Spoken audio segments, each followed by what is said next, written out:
Let's add variants to our custom entity. More in-depth topics for Minecraft modding available in the 121 modding courses linked below, covering writable and tameable entities, custom entity armor, and even custom entity inventories, among many more awesome topics. Alright fans, I'm back and tell you once more, and in this tutorial we'll be adding custom variants to our entity. So that is going to mean that when we have our Triceratops over here, it can either show up in gray or in green. So there's going to be the two different variants that we're going to have, and you'll find that this is more straightforward than you might think.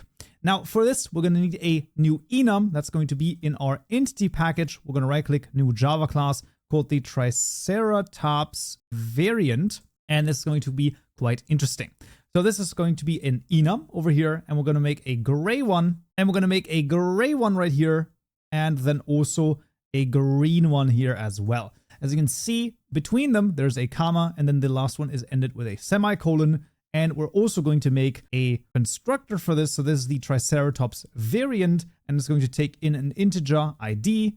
And of course, now we get an error here, but now we can simply add the IDs. So basically, you're just going to add 0, 1, and then so on and so forth until you end up with all of them. The rest of the code I will copy over. This is going to be super freaking simple. You'll see the first step here is both an ID right here, as well as the Triceratops variant array called byId. And then we have two methods, the getID method, as well as the byId method, which is static over here. This basically just allows you to, well, get the correct enum over here by the ID. And then inside of the constructor, we also want to say this ID is equal to the ID that we're passing into the constructor, and then the enum is done. As per usual, all of the code is available to you down below in the GitHub repository, and we can go from this towards the Triceratops entity, where of course we need to somehow save this particular thing, with this like the variant. And for this, once again, I'll copy over a bunch of things. Now, once again, the code is available to you down below, and I'll explain best I can, so that should be fine. Here, we're going to have a private static final entity data accessor of a specific type of data, in this case, an integer, and it is going to be defined over here for the Triceratops entity class, and it is going to be of type integer. Now, this is going to be called variant, and the idea is that we're literally just going to save the ID of the variant that this particular entity is. Now, a entity data accessor, the reason why that is so freaking useful is because it auto-synchronizes server and client, and that is absolutely amazing, right? That is really cool. So what we're going to have is basically I'm going to make this sort of short section over here, which is going to have to do with the variant. When you have an entity data accessor of any type, then you always have to override the define synced data method over here.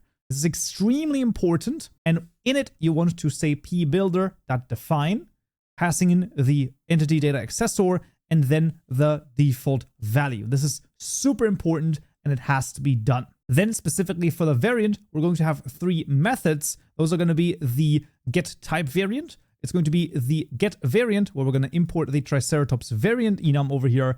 And you can see this uses the byId method via the variant over here, which is the data saved on the entity data. So you can see the way to access the data is to say this.entityData.get, and then passing in the entity data accessor that we've made. And here we also do a bitwise AND operation for 255. I'm still a little bit unsure why we do this.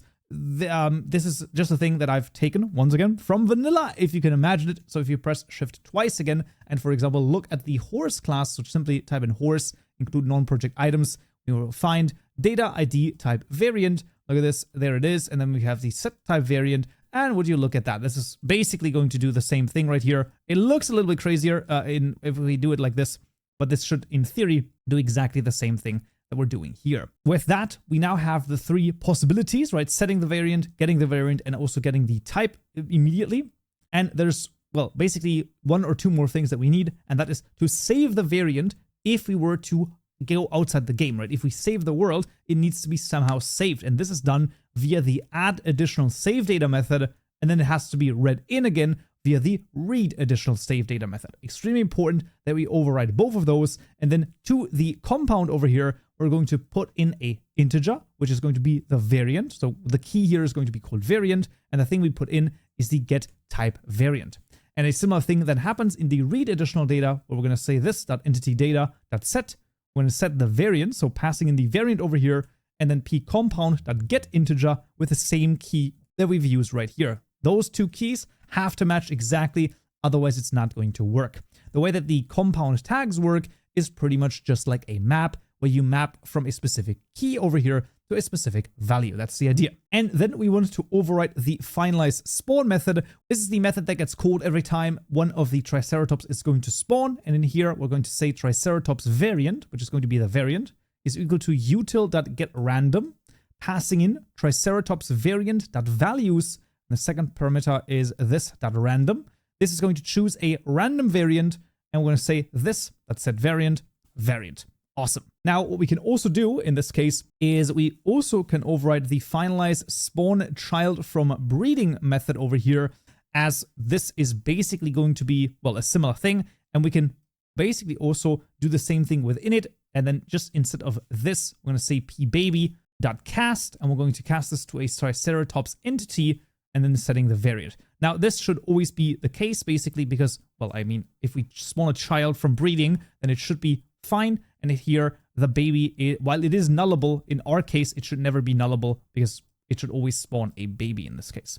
And this way, we're going to have a custom variant. Now, if we were to do this behind the scenes, right, inside of the data, the Triceratops would have a different variant. Like, there would be two different variants, the gray one and the green one. However, it would not show up like that. Now, the question is, why would this be the case? Because we need to change the renderer for this. So inside of the renderer, obviously, we're now choosing one particular like resource location, one particular texture over here. However, this has to change. And for this, we're going to make a map from variant to a resource location. We're just going to import the Triceratops variant over here. There we go. And this is, of course, going to be gray right here and gray right here.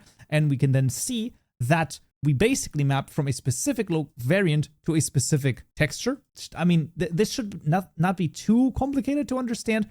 The syntax might be a little bit crazy, right? But this is just the way that we easily make a map, basically. You can also just do a map.of if you wanted to. That would also work. But there we go. That is the location by variant. And now in the getTextureLocation method, we're just going to return location by variant.get, passing in pEntity getVariant. And all of a sudden, depending on something in the Triceratops entity, the specific one we want to render, we're going to choose a different texture depending on the variant. And now, assets, textures, instead of the entity Triceratops, we can also add Triceratops_green.png, which obviously is the one we're choosing over here. And now, whether or not we spawn a Triceratops normally with a command or via breeding, it is going to have two different variants. You can, of course, expand this to, I believe this should work until 255 variants, which I'm pretty sure should be more than enough variants in this case. If you want to change how this works, so basically finalize spawn child from breeding, and or you can also in theory do this from the get breed offspring right here. You can, look for the variant, and you can then decide if you have like 7 different variants, then you can say, hey, this will only work. Like you can only spawn like a green variant if you have a blue and a red variant together, something like that. You can all check this stuff in the get breed offspring method and or in the finalize spawn child from breeding methods if you so choose to. You can of course also change the likelihoods of certain variants showing up and then you just like change the random method over here and just basically maybe do a custom, if statement of the random methods. That would of course also work totally fine. With that though, let's jump into the game and see if it works. All right, fans, we're back in Minecraft, and let's just spawn a couple of them, and you can see there we freaking go. We got different variants, and if I put my kohlrabi over here and I breed a couple of them, and we get some babies out of here, you can see that there's one of the babies, and then there's a green baby right there. There we have it, and there you go. So basically, both the normal spawning right like this, as well as the babies, they all spawn with different variants. As custom variants added to our mob. Awesome. As per usual, all of the code is available to you down below, but that's going to be it for this tutorial right here. Next time, we're going to talk about spawning the entity inside of the world. Hope to see you there. So, yeah.